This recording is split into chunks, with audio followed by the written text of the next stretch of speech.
Vai. Tá escrito REC. Tá, deixa eu ver aqui, eu vejo de longe. Tá escrito REC. Mas a câmera tá com câmera e um proibido aqui. Tem o quê? O desenho da câmera escrito proibido lá. Não, isso aí não tem nada a ver. Isso daí é que não tá tirando foto.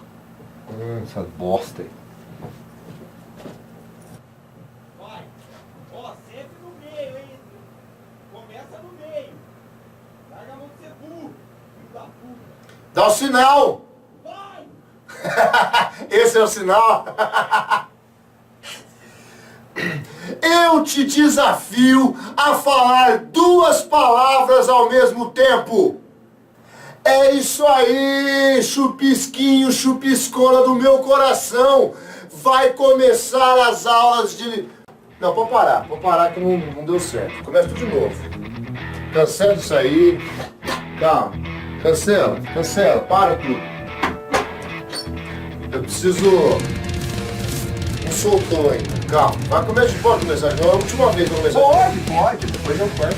Não, então vai. Então vai. Ixi, já confundi tudo, deu branco. Vixe.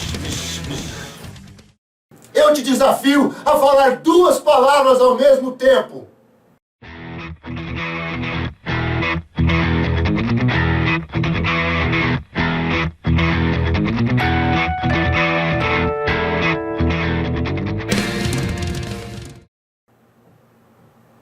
É isso aí, eu sou o Caio Beres, professor de literatura do Escola para o Vestibular.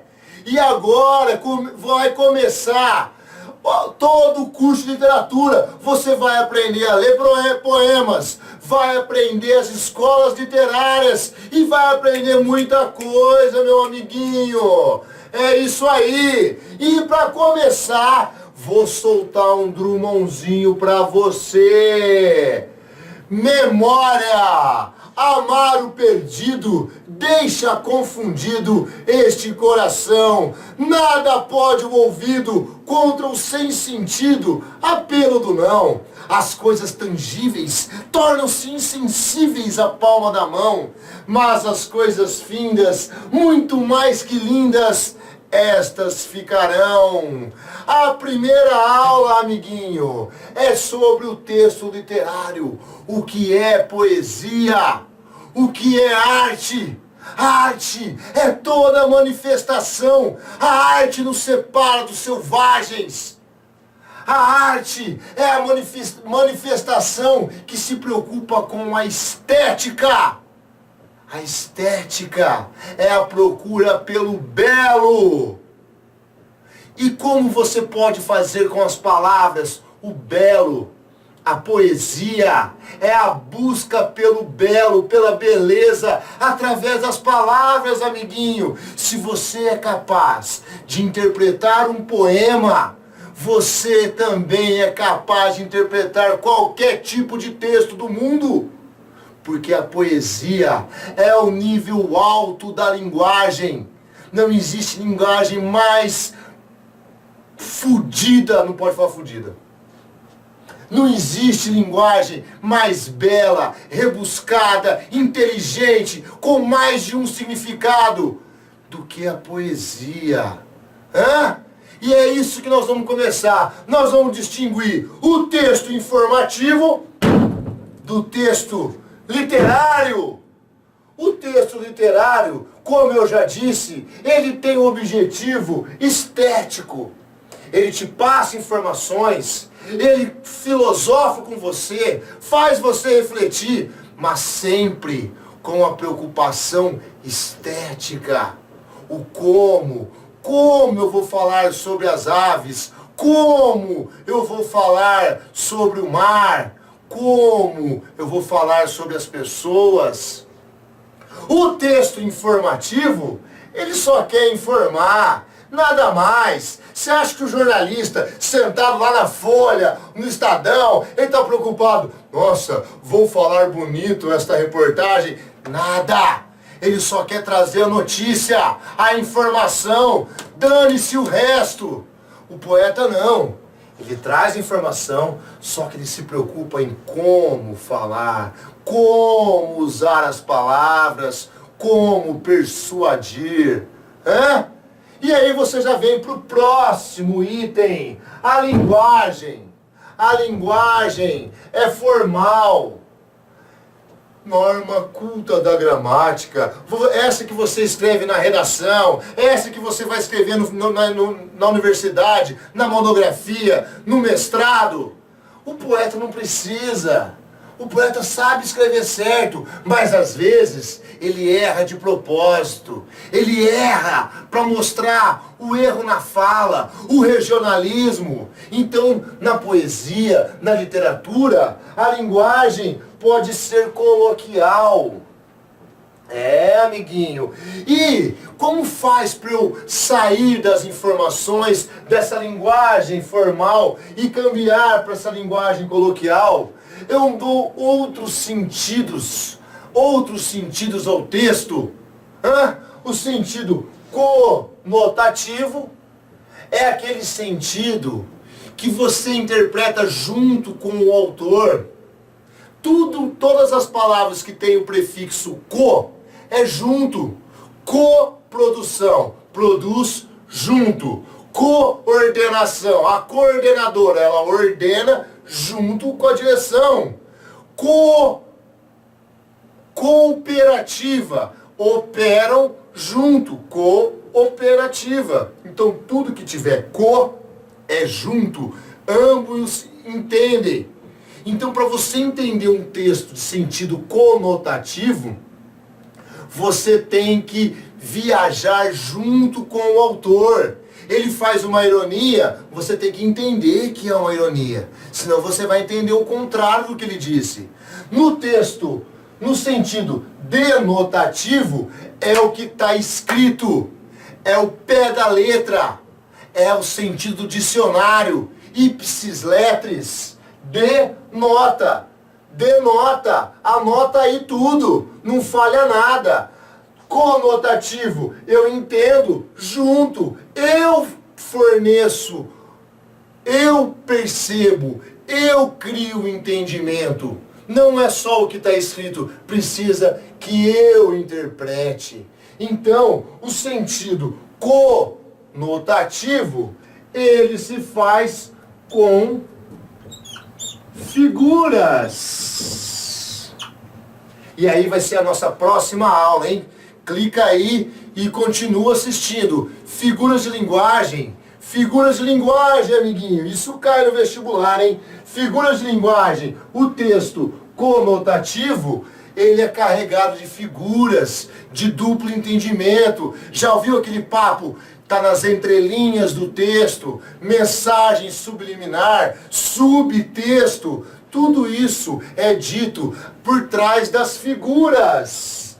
Por isso que o sentido conotativo também é chamado de sentido figurado.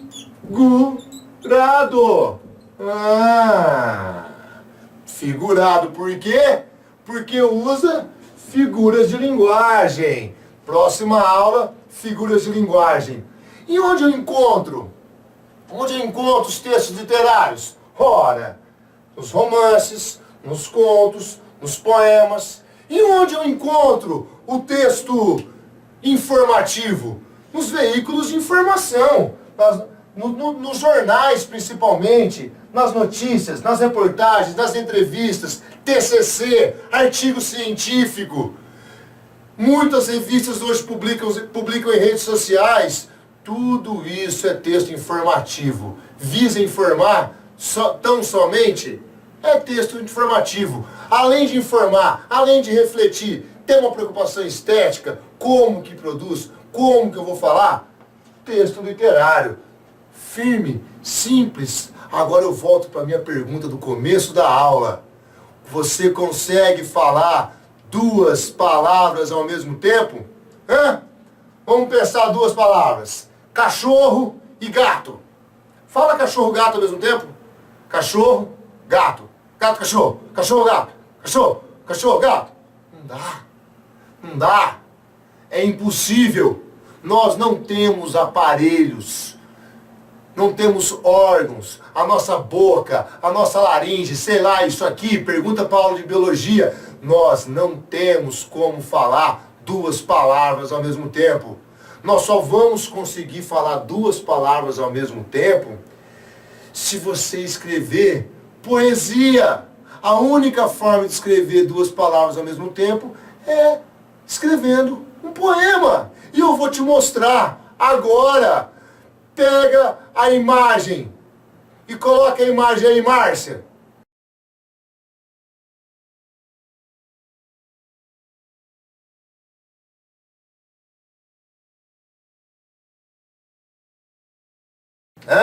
Você viu a imagem aí? Percebeu o ouvido grifado? Vem comigo agora que eu vou te mostrar aqui na lousa. Aqui.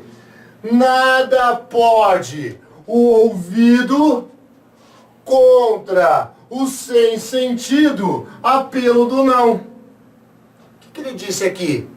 Ele disse que ele ama, mas ele só recebe não, não, não, e o ouvido continua escutando não, não, não. É isso que ele disse? Isso também. Mas aí você vai perguntar, você deve estar perguntando, né? Porque não tem como eu escutar que eu estou aqui dentro. Ouvido com L? Ouvido não é com L. Ouvido é com U. Não é com U, amiguinho. Ouvido não é com U? Não é com U o ouvido? Então ele disse duas coisas ao mesmo tempo. Porque o ouvido com L é esquecido. Esquecido. Procura no dicionário aí. Você vai ver que ouvido é a mesma coisa que esquecido. Então veja só como o nosso Carlos Drummond de Andrade é um gênio. Ele escreveu duas palavras ao mesmo tempo. Vamos entender? Olha aqui. Nada pode o esquecido contra o sem sentido, apelo do não. Então, aquilo que esqueceu, ele jamais vai esquecer. Aquele não que ele tomou, aquele fora que ele tomou na balada, ele nunca mais vai esquecer. E se eu colocasse com U, já mudaria o sentido. Ele falaria, nada pode o ouvido quando você me fala não. Porque você vai me falar não, eu vou continuar falando, querendo você, chavecando, eu quero não, não, não, não. O ouvido não escuta o não, ele quer. E o esquecido nunca vai morrer. Olha só que gênio. Só na poesia, amiguinho, só na poesia você consegue dizer duas palavras ao mesmo tempo. Beijo!